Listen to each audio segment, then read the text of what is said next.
La vita nel tripudio, quando non sali ancora, nel tetto che मैं दिख रहा हूँ आपको? अद्भुत। कैसे हैं कोच जी? नमस्कार। आपकी शर्ट बहुत सही लग रही है। मुझे लग रहा है कि काश मैंने भी कैजुअल टी शर्ट पहनी होती तो फिर मुझे भी थोड़ा सा एक सेकंड, आपने रिसेंटली बाल कटाए? नहीं, मैंने बहुत जोर से कंघी की है। थोड़ी भी हवा चलेगी, मैंने पंखे को बिल्कुल ठीक उस पे रखा है कि उड़ के बिल्कुल बिखर जाएंगे तो एक्सपोज हो जाऊंगा।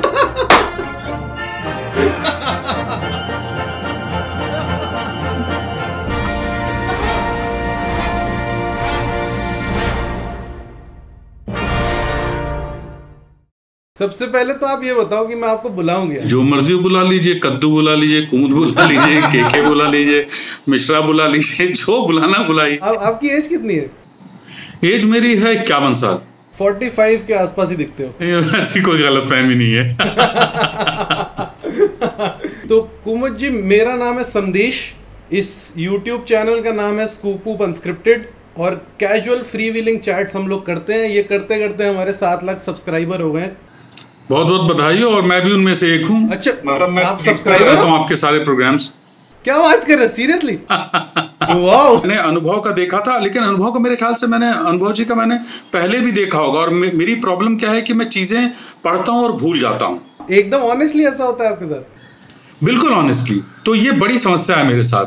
और ऐसा नहीं कि कोई क्लासिक मैंने देखी और मैं भूल गया हूँ, दोबारा देख रहा हूँ। ये अद्भुत चीज है कि आपको वही चीजें अट्रैक्ट करती हैं। जब मैं फिल्में ढूंढ रहा होता हूँ तो मैं एक फिल्म चुनता हूँ, वो फिल्म देखता हूँ। जब वो फिल्म खत्म होती है, मैं ये कसम खाता हूँ कि फिल्म दोबारा नहीं देखूंगा, बहुत खराब फिल्म थी। कुछ एक महीनों बाद मैं वापस वही फिल्म देखना शुरू कर देता हूँ। अंत में पहुंचकर मुझे रियलाइज होता है ये फिल्म मैंने देखी थी और मैंने कसम खाई थी कि नहीं देखूंगा, और मैं दोबारा देखता हुआ पाया जाता हूँ। आप बहुत क्यूट हो। आप काफी क्यूट हो। इसका तो मतलब इसको मतलब इसका मैंने एक बार अर्थ खोजने की कोशिश की तो कुछ मूर्खता के करीब। नहीं, अरे ऐसा क्यों बोल रहे हो? नहीं, मेरे मतलब अगर मैं वो नहीं बोलूंगा जो मेरे मन में चल रहा है तो मेरे पास कुछ है भी नहीं बोलने के लिए ना। मतलब यहाँ खाली है। तो जो यहाँ से निकल रहा है वही जो अर्थ बना पाएगा। बाकी यहाँ से सोचने लगूंगा तो फिर तो मैं अपने आप को ना कोल्हू का बैल मानता हूँ कि मेहनती हूँ, बाकी सुविधा भोगी हूँ, आराम, आलसी। अगर आप ऑफेंड ना हो तो एकदम ब्राह्मण। बिल्कुल। मतलब मुझे अपने ब्राह्मण होने से वो नहीं है, कोई शर्म नहीं है।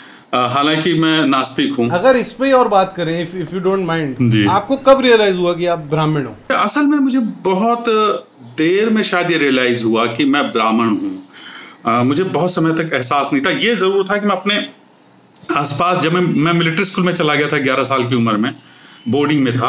और वहाँ तो हमको कुछ पता नहीं था, किसी को नहीं पता था कि हम क्या हैं। जैसे आज की तारीख में मेरा बच्चा आके मुझसे सवाल पूछता है कि मैं कौन हूँ, मैं हिंदू हूँ या मुसलमान हूँ, क्योंकि मेरी जो वाइफ हैं वो मुसलमान हैं और मैं हिंदू हूँ। वो ये सवाल मुझसे पूछता है। उस समय हमारे लिए ये सवाल बेमानी था। आज ये सवाल एक बहुत ही अलग अर्थ में हमारे सामने आ गया है। तो एनीवे, तो वो जब मैं मिलिट्री स्कूल से पढ़ के जब वापस आता था और चूंकि थोड़ा सा मुझे एहसास हो गया था इस बात का, तब मैं ये जरूर देखता था कि हम लोग गरीब थे। गरीब ब्राह्मण खतरनाक होता है, तो हम गरीब ब्राह्मण थे। तो मुझे इस बात का एहसास हो रहा था कि जो हमारे यहाँ काम करते थे उनसे एक दूरी बना के रखी जाती थी, उनके बर्तन अलग रखे जाते थे, वो मेरे पैर छूते थे और मैं भागता था। मुझे बहुत एम्बैरेसिंग लगता था। हमारे पास 15-16 गायें हुआ करते थे और दूध आधा लीटर भी नहीं हो पाता था। अच्छा। गरीब ब्राह्मण क्या खिलाएगा गायों को, क्योंकि खेत नहीं थे ना। राइट। तो आपके पास खेत नहीं है, बमुश्किल दो बीघा खेत हो गए, 3 बीघा खेत मेरे ग्रैंडफादर को उनके हिस्से में मिला था। हमारे गांव में जो पंडित थे वो जो हमारे पूजा पाठ कराते थे, और जो जब मेरी वाइफ गई थी तो उन्होंने पूजा पाठ कराया था, उनको ये एहसास नहीं था कि ये मुसलमान है, क्योंकि हमने ये बात छुपा के रखी थी। अच्छा। और उन्होंने कहा था कि इतनी आदर्श हिंदू बहू आई है हमारे गांव में, देखो उसको, ये शहर में रहती है और इसको सारे संस्कार मालूम है, और वो उसने सारा जो कुछ भी पूजा पाठ का होता सब सीख के गई थी, पता नहीं कब सीखा उसने। आपके घर में इनफ राशन है? आज ही मैंने अपनी बीवी गई थी, आज मेरी वाइफ काफी दिनों बाद नीचे गई थी कुछ सामान खरीदने के लिए, तो मैंने मतलब उनको बकायदा टीका वीका लगा के आरती करके भेजा मैंने, घर सुरक्षित रहो। सच में? ये तो मजाक कर रहे हो ना आप?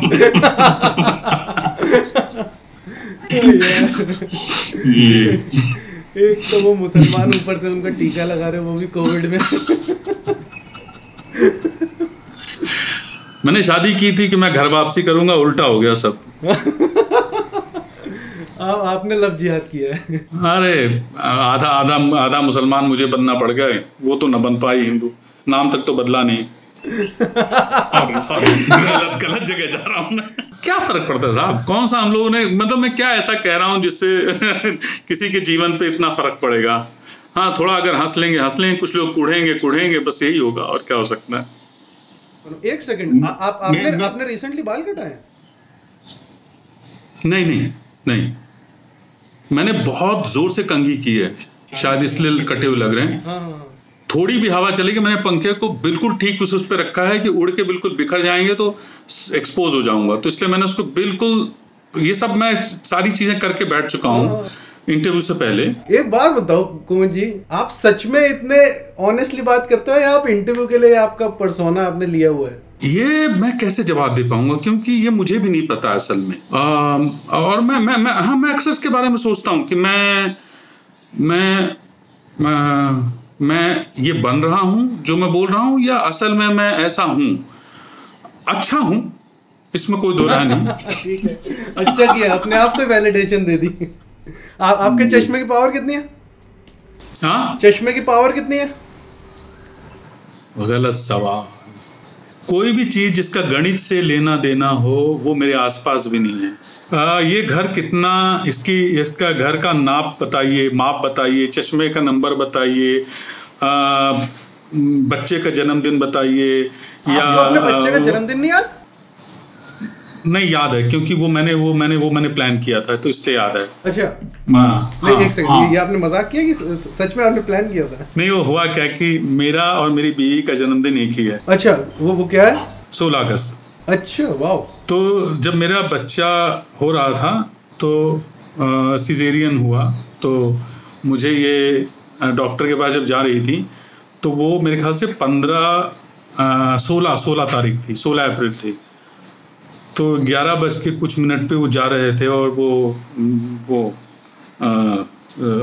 मतलब ऑपरेशन के लिए ले जा रहे थे, और मैं इतना मतलब स्वार्थी हूँ कि मैंने जाते जाते भी वो तकलीफ में थी, जाहिर है मेरी वाइफ तकलीफ में थी, लेकिन मैं उनसे कह रहा था कि डॉक्टर कहना थोड़ा जल्दी करे, 16 को आ जाएगा तो हम तीनों 16 हो जाएंगे। What the fuck? एकदम सच बोल रहे हो।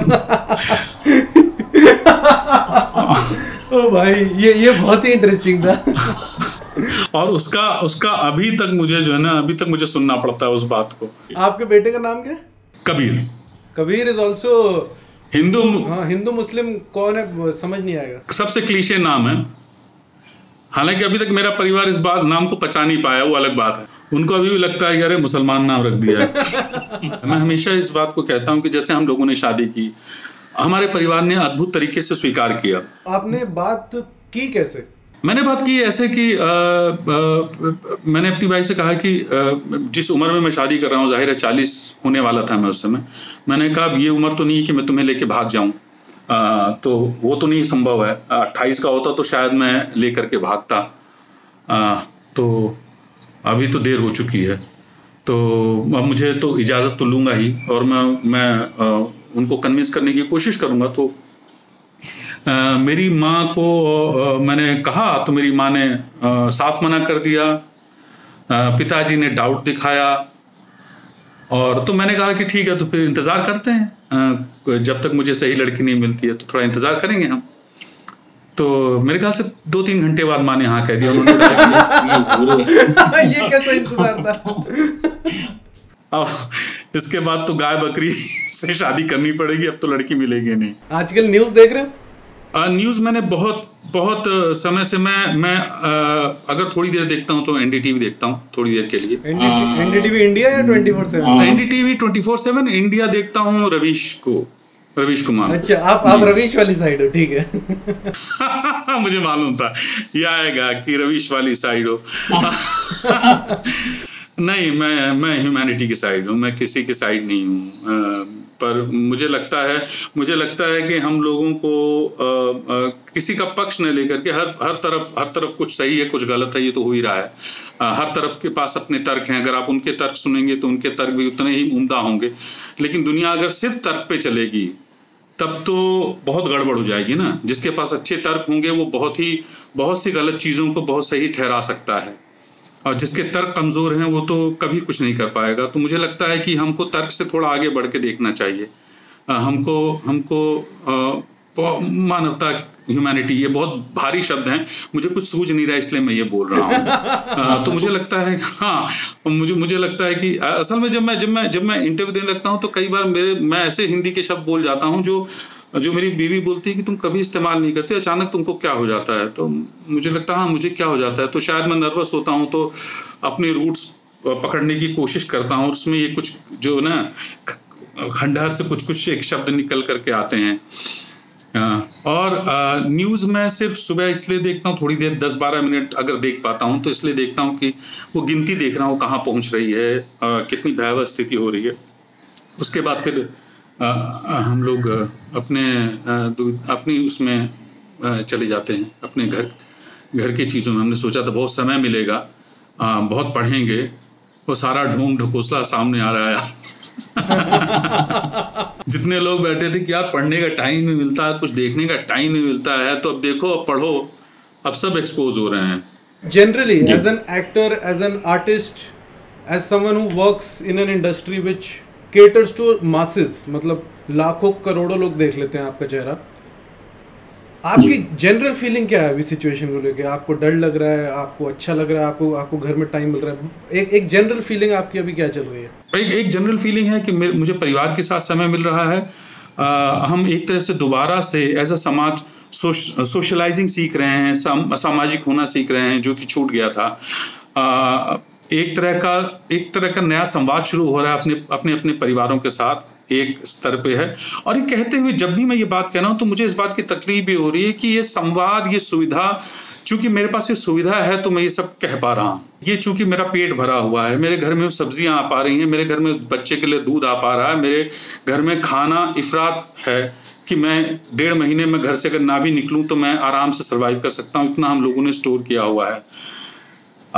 तो ये जो भी मैं चर्चा करूंगा, जो भी मैं अपने बारे में बात करूंगा, वो मैं बहुत बोल सकता हूँ कि शाम को बालकनी में बैठ के मुझे कैसा लगता है, मुझे ये किताब पढ़ते हुए अच्छा लगता है, मैं थोड़ा समय अपनी बीवी के साथ बैठ के चर्चा कर लेता हूँ, मैं अपने परिवार के साथ बैठ के आज की समस्या पे चर्चा कर लेता हूँ। वो सारी चीज़ें ठीक हैं पर बेमानी हैं, क्योंकि ये मेरी दुनिया है जो असल में हमारा पूरा समाज ही 2 भागों में बढ़ गया है, बहुत बुरी तरह से बढ़ गया है। जहाँ पे एक समाज है जो हमारे लिए नॉन एग्जिस्टेंट है, जो हमारे सिर्फ ड्राइंग रूम की चर्चा का विषय है, और हम चर्चा करने वाले हैं और वो सफ़र करने वाले हैं। तो मैं चर्चा करने वालों में हूँ इस समय, और मैं अपनी सामाजिक भागीदारी जो छोटे मोटे तरीके से पूरी कर पाता हूँ वो कर पा रहा हूँ। आजकल क्या क्या काम कर रहे हो घर पे? मैं बर्तन मांजता हूँ। बर्तन मांजने में मुझे बड़ा सुख आता है, बड़ा मज़ा आता है। झाड़ू पोछे में मज़ा आता है, उसमें कंपटीशन चलता है, जो पहले उठ गया वो खींच देता है। रोटी बनाना मैंने शुरू किया है तो 2 दिन छोड़ करके लगातार मैं ही बनाने की कोशिश कर रहा हूँ पूरे परिवार के लिए। तो बीच बीच में गलती का एहसास भी होता है कि क्यों कमिट कर दिया यार। बहुत रोटियां बनानी पड़ती हैं साहब। तो इस वक्त अच्छी बन रही हैं या फिर अभी एक्सपेरिमेंट चल रहा है? हाँ, नहीं, बिल्कुल फूलती हैं, गोल होती हैं। अरे वाह, मज़ा। पहली रोटी हमेशा धोखा देती है, तो पहली रोटी पता नहीं क्या हो रहा है कि पहली रोटी ही धोखा देती है, उसके बाद तो फिर खेल हो जाता है। ये बहुत सही बोला आपने, ये बहुत सही बोला।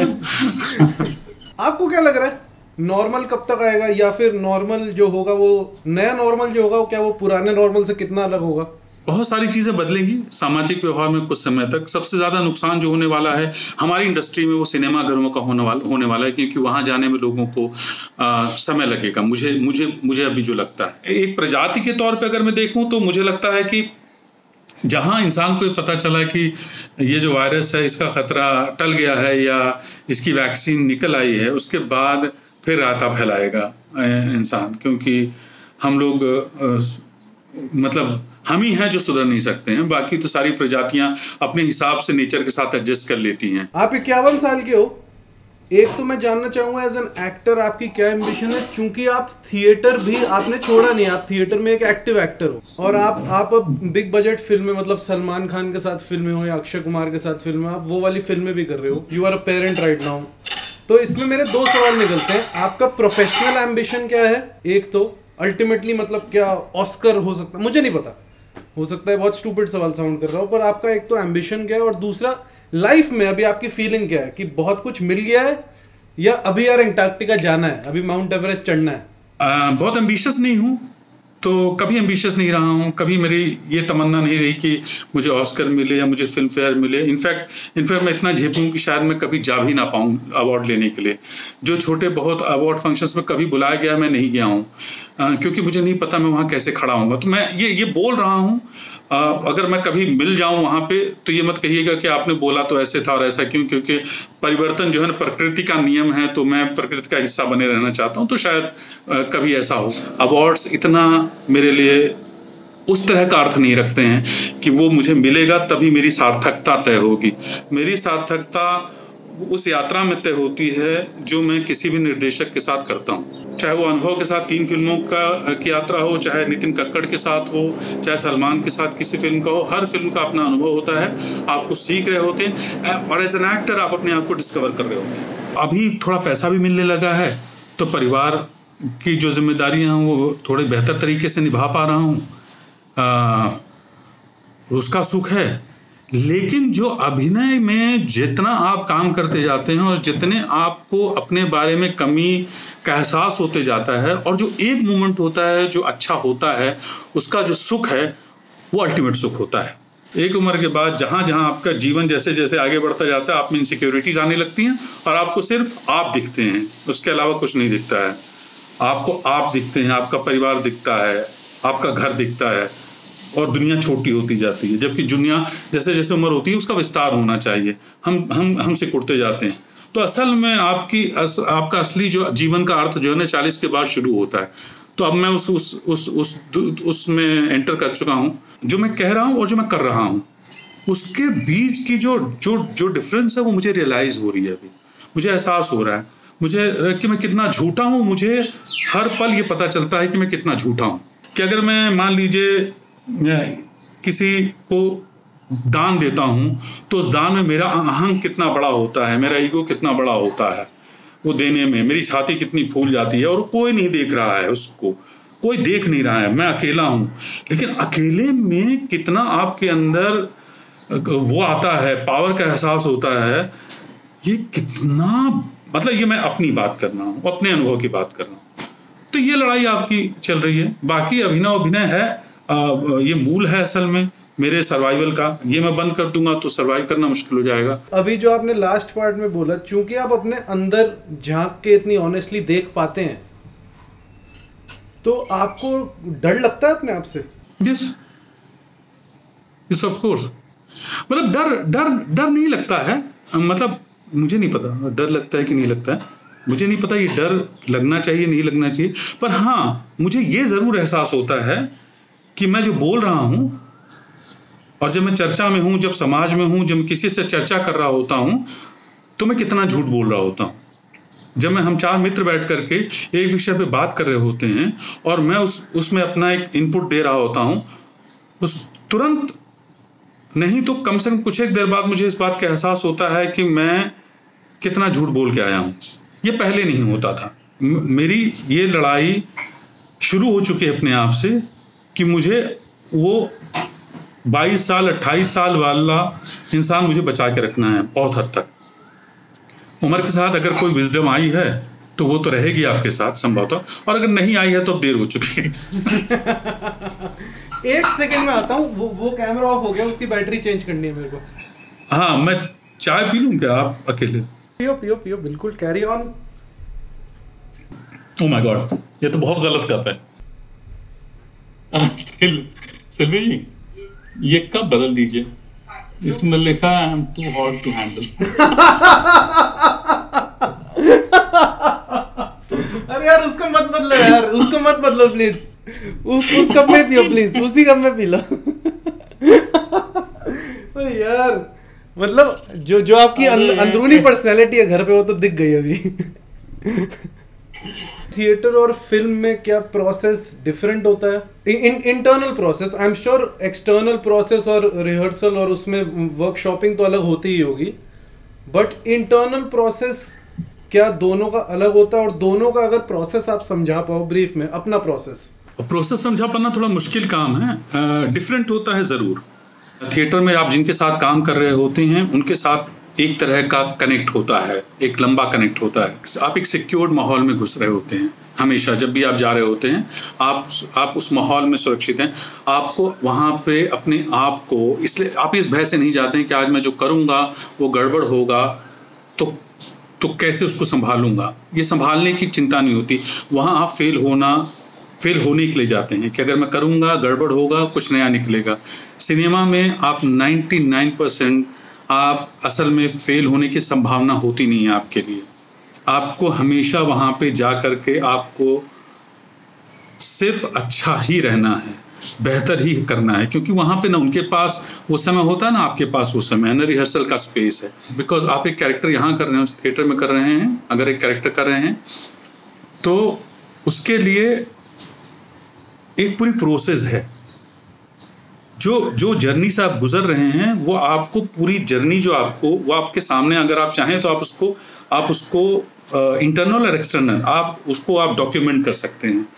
सिनेमा में आपकी यात्रा बहुत छोटी होती है, वो मोमेंट होता है और उस मोमेंट में आपको वहाँ रहना है, और उस मोमेंट को अगले 6 महीने जब दोबारा होगा वो काम होगा तो आपको उसको वहाँ कनेक्ट करना है। कैसे करेंगे ये बड़ा मुश्किल काम है, लेकिन ये थोड़ा और मतलब मैं डिटेल में जानना चाह रहा हूँ, एक्टिंग क्यों कुमुद, एक्टिंग क्यों?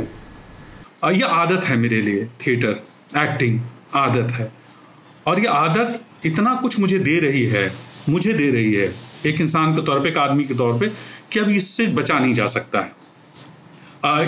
ये परफेक्शन की ऐसी खोज है, जब आप परफेक्ट होना चाहते हैं ना, आप एक ऐसी परफॉर्मेंस करना चाहते हैं जहाँ पे कुछ गड़बड़ ना हो। वो खोज इतनी नशे वाली खोज है कि वो उसका कोई अंत नहीं है सब में, और उसी की खोज में आदमी लगातार लगा रहता है। और आप कर रहे हो, आप उस खोज में हो, सडनली आपको पता चलता है, एक परफॉर्मेंस आप देखते हो और आपको लगता है चमत्कार हो गया है, और आप क्या कर रहे हो। और ये जो लड़ाई है ये लगातार चलती रहती है। बहुत सारे कारण हैं, तो अभी तो मुझे यही सूझ रहे हैं फिलहाल, लेकिन इस पे बहुत सारे कारण अगर मैं किताब पढ़ूंगा तो बता पाऊंगा कि एक्टिंग क्यों आदमी करता है। जब इंटरव्यू खत्म होगा तो मुझे बहुत सारा जवाब याद आएगा और मैं बोलूँगा अरे यार अच्छा सब्सटेंस आ गया। मैं सिर्फ क्रिटिसिज्म आपसे निकलवाने के लिए क्रिटिसिज्म नहीं पूछ रहा हूँ, बट मतलब मैं जेन्युइनली चाहता हूँ कि एक हेल्दी बात हो इस पे। मेरा खुद का भी थोड़ा 2-3 साल का कॉलेज में थिएटर करने का एक्सपीरियंस है। मेरे आसपास बहुत सारे दोस्त हैं, और एक दोस्त तो इस घर में मेरे साथ अटका भी हुआ है, उसके पैर में फ्रैक्चर था तो वो यहीं अटका हुआ है, जो कि थिएटर में एक्टिव है अभी। और खासकर अभी अगर हम हिंदी और इंग्लिश थिएटर जो दिल्ली मुंबई में चल रहा है उसकी बात करें, आपको क्या सबसे ज़्यादा इरिटेटिंग चीज़ लगती है उस थिएटर सीन के बारे में? दम्भ कि हम बहुत महान काम कर रहे हैं, हम कुछ नहीं कर रहे हैं महान। इस सवाल का जवाब ज़्यादातर लोगों के पास नहीं है कि हम करना क्यों चाहते हैं थिएटर, और जो भी जवाब हो सब जायज़ है। मैं ये बोलता हूँ, आपके पास अगर सवाल का जवाब है, आपका जवाब सिर्फ ये है कि मैं थिएटर सिर्फ इसलिए करना चाहता हूँ कि मुझे सिनेमा में काम करना है, वो भी करेक्ट है, उसमें कोई दिक्कत नहीं है। पर आपके पास वो सवाल होना चाहिए और उसका जवाब होना चाहिए। अगर वो जवाब है तो ठीक है। ये जो एक ये है कि हम थिएटर कर रहे हैं तो हम कुछ बहुत बड़ा काम कर रहे हैं। मुझे नहीं पता अभी कितना लागू होता, पर हमारे समय में तो बहुत लागू होता था ये, कि हर थिएटर करने वाला घर की जिम्मेदारियों से भाग के ही काम करता था। हम लोग बेसिकली एस्केपिस्ट लोग हैं। हम लोग रिस्पॉन्सिबिलिटी से भाग करके सारा जो है ना थिएटर में डाल देते थे कि हम लोग कुछ महान कर रहे हैं, करते कुछ नहीं थे असल में।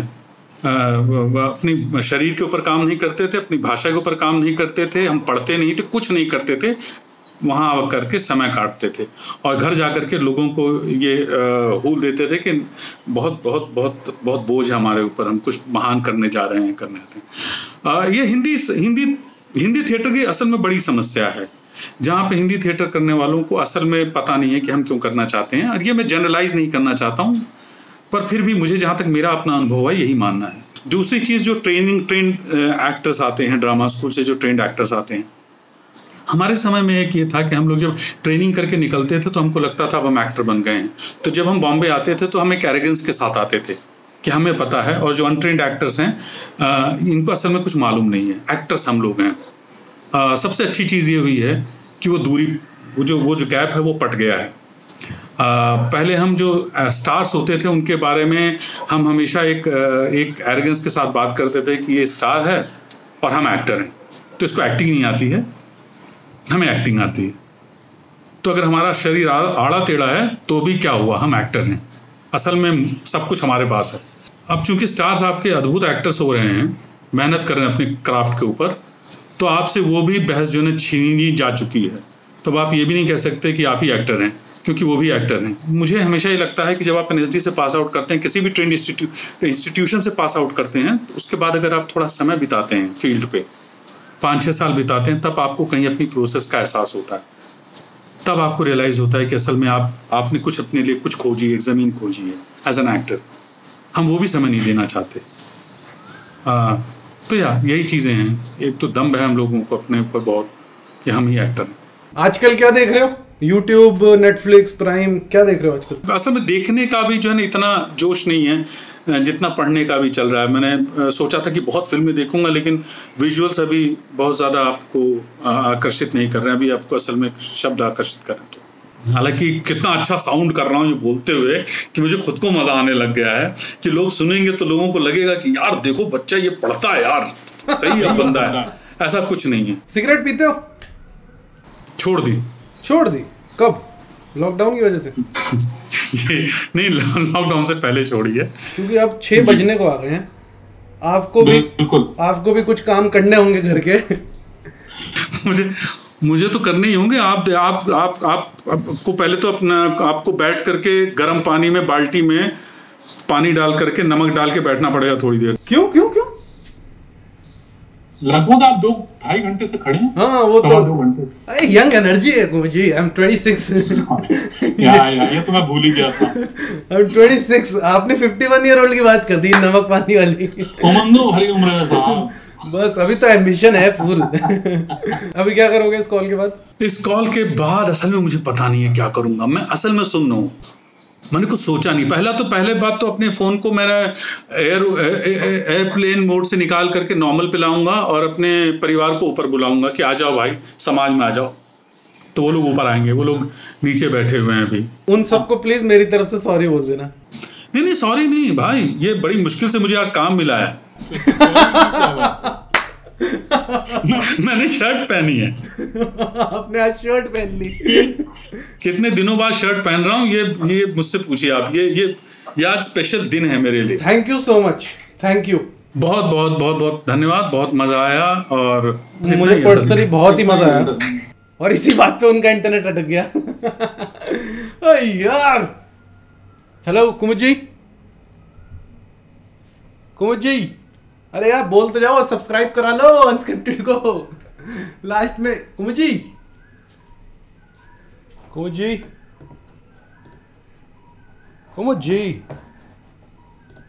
मेरे पास फोन नंबर भी नहीं है कि मैं फोन करके कुछ बोलूं। इतना ही रिलेशन होता है भाई। तो मैं बोल रहा था कि यार सब्सक्राइब करो। पता नहीं कुमुद जी बोल पाएंगे कि नहीं, एक बार मैं देख लूं कैमरा। इस समय मुझे कुछ कविताएं याद आ रही है। अभी चल रहा था। हेलो सुनाई दे रहा है? मैं कह रहा था कि मुझे कुछ कविता याद कर रखनी चाहिए इस समय के लिए, जब इंटरनेट अटैक तुम सुना सकते। राइट।